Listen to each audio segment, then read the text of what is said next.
ভিডিওটা একটু দেখে যান। আল্লাহ পাক সূরাতুল জুমারের মধ্যে বলেছেন, কুল ইয়া ইবাদিয়াল্লাযীনা আসরাফু আলা আনফুসিহিম, হে নবী আপনি বলে দিন, আমার বান্দাদেরকে বলে দিন যে হে আমার বান্দারা, তোমরা যারা তোমাদের নফসের উপরে জুলুম করেছো, সুদীর্ঘকাল নামাজের খবর ছিল না, যাকাত দিইনি, হজ ফরজ হয়েছিল করি নাই, সওম রাখিনি, আল্লাহর দিন এগিয়ে নেওয়ার কোনো চেষ্টাই করি নাই, সুদীর্ঘকাল হারাম খেয়েছেন, ঘুষ খেয়েছেন, জেনা করেছেন, বাদ্যযন্ত্র বাজিয়েছেন, অশ্লীলতা এর মধ্যে ডুবেছিলেন, মাদকদ্রব্য সেবন করেছেন, সুদীর্ঘকাল তোমরা যারা নিজেদের নফসের উপর জুলুম করেছ, লা তাকনাতু মির রাহমাতিল্লাহ, তোমরা আল্লাহ পাকের রহমত থেকে নিরাশ হয়ে যেও না,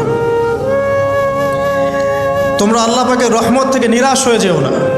ইন্নাল্লাহা ইয়াগফিরুয যুনুবা জামিআ, আল্লাহ পাক চাইলে সমস্ত গুনাহ মাফ করতে পারেন।